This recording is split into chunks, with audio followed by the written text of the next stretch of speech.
Praise the Lord. सबको जय मसीह की। खुदावंद यीशु मसीह के पाक मीठे और जलाली नाम में आप सबको मेरी तरफ से जय मसीह की।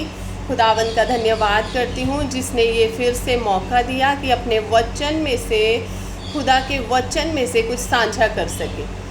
तो आइए हम छोटी सी प्रार्थना करेंगे। खुदावंद यीशु मसीह नासरी जी, हम आपका धन्यवाद करते हैं। सेनाओं की यहोवा परमेश्वर, ज़मीन और आसमान के मालिक, हम आपका धन्यवाद करते हैं पिता परमेश्वर कि आपने ये सुंदर समा दिया जिसमें पिता परमेश्वर तेरे नाम को महिमा दे सके।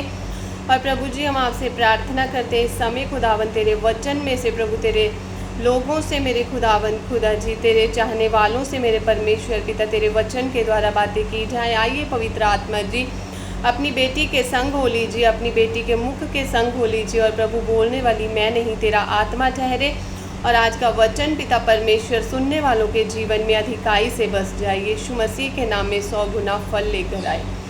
आमीन, आमीन, आमीन। तो आज का जो वचन हम पढ़ेंगे वो है यहेजकेल की पुस्तक, उसका 33 अध्याय मैं आपके लिए पढ़ूंगी। 11 वचन।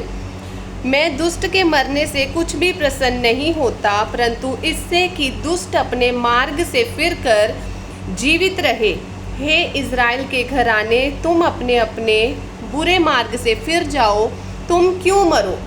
परमेश्वर कह रहे हैं कि किसी भी दुष्ट के, किसी भी अपराधी के अपराध में ही मर जाने से मैं खुश नहीं होता, क्योंकि हम सब परमेश्वर के हाथों के बनाए हुए उसके बेटे और बेटियां हैं।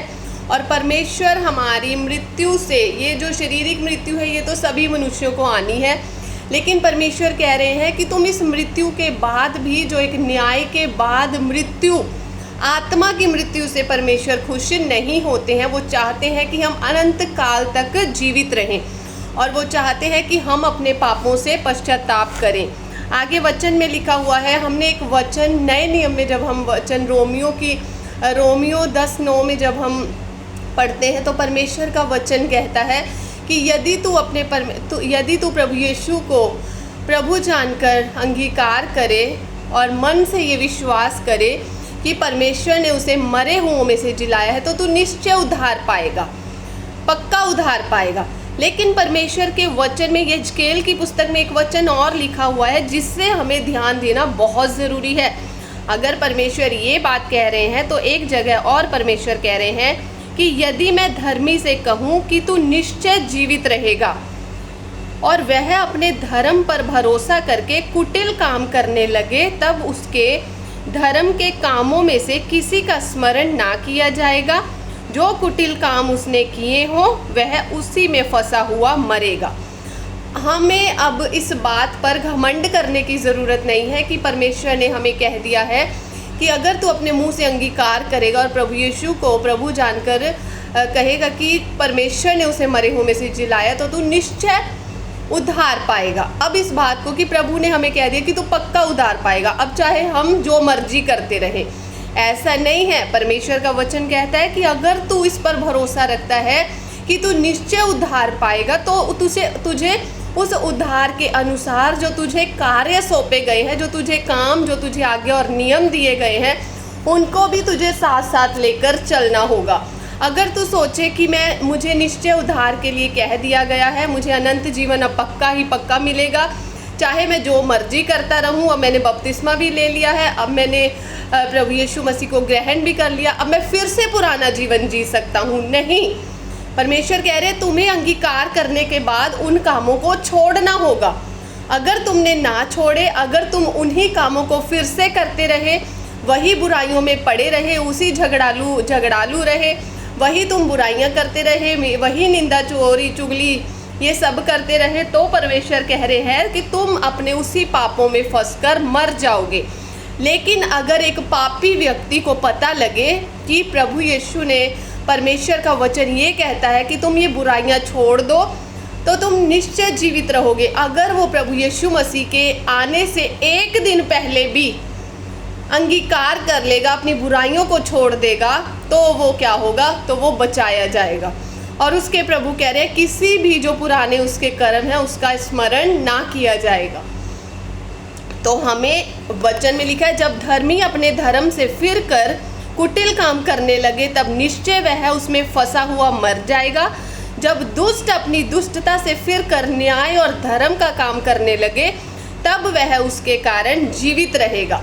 तो हमें इस बात पर इसी चीज़ को लेकर चलने की ज़रूरत नहीं है कि परमेश्वर ने कह दिया है कि तू निश्चय उद्धार पाएगा। उद्धार तो पाएंगे, लेकिन परमेश्वर ने जो इसके साथ हमें आज्ञाएं दिए हैं, नियम दिए हैं, हुक्म दिए हैं, उनको पूरा करने के बाद हम उद्धार पाएंगे। ऐसा नहीं कि परमेश्वर ने कह दिया उद्धार पाएंगे और हम जो मर्जी करते रहे, हम अपवित्रताई में चले, हमारा चाल चलन सही ना रहे, हमारा उठना बैठना सही ना रहे, हमारा बोलना चालना सही ना रहे, हम आपस में लड़ाई झगड़े करते रहे। ये सब चीज़ें परमेश्वर को खुश नहीं करती हैं। ये सब परमेश्वर की आत्मा को दुखी कर देती हैं। परमेश्वर चाहते हैं कि हम आपस में लड़ाई झगड़ा छोड़कर सबसे पहले हमारा पहला जो काम होना चाहिए, आपस में एक गठ, एक जोड़, आपसी एक ही हमारा परमेश्वर है, एक ही बपतिस्मा है, एक ही प्रेम है, एक ही हमें आप पवित्र आत्मा भी जो है एक ही है, और हमें एक होने के लिए परमेश्वर ने बुलाया है। अगर हम ये पहला ही फल, प्रेम का फल ही हम में नहीं है और हम बाकी सारे काम करें तो कोई फ़ायदा नहीं है। इसलिए परमेश्वर हमें कहता है कि तुम ये सब काम छोड़ दो, और ताकि तुम्हारा पक्का मैं उद्धार कर सकूं।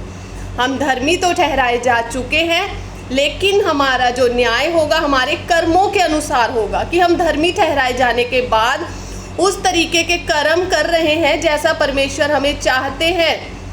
हम दया दिखा रहे हैं, सहनशीलता दिखा रहे हैं, धीरज दिखा रहे हैं, प्रेम में रह रहे हैं, संयम के साथ रह रहे हैं। ये सब चीज़ें हम में होनी चाहिए। आत्मा के फल हम में नज़र आने चाहिए। हमारे स्वभाव में से प्रभु यीशु का स्वभाव नज़र आना चाहिए, क्योंकि परमेश्वर को किसी ने नहीं देखा, लोग हमें देखते हैं। हमें प्रभु यीशु के स्वभाव को प्रकट करना है। तो हमें परमेश्वर के वचनों को गहराई से लेना है, सीरियस हो जाना है, क्योंकि समय बहुत कम है। एक दूसरे को समझाते रहना है। अगर कोई हमें वचन के अनुसार चलता हुआ नज़र नहीं आ रहा है, वचन के गलत तरीके से चल रहा है, वचन के ऑपोजिट चल रहा है, तो हमें उसे समझाना है।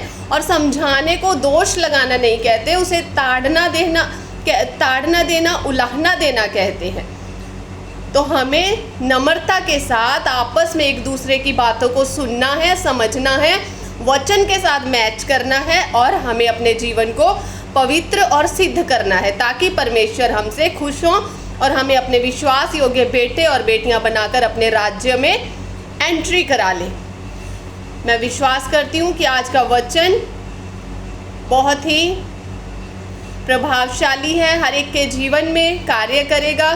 और मैं हाथ जोड़कर विनती करती हूँ कि इस वचन को आगे भी शेयर कर दीजिए, ताकि परमेश्वर का वचन और भी हमारे भाई बहनों तक पहुँच सके। जय मसीह की। God bless you.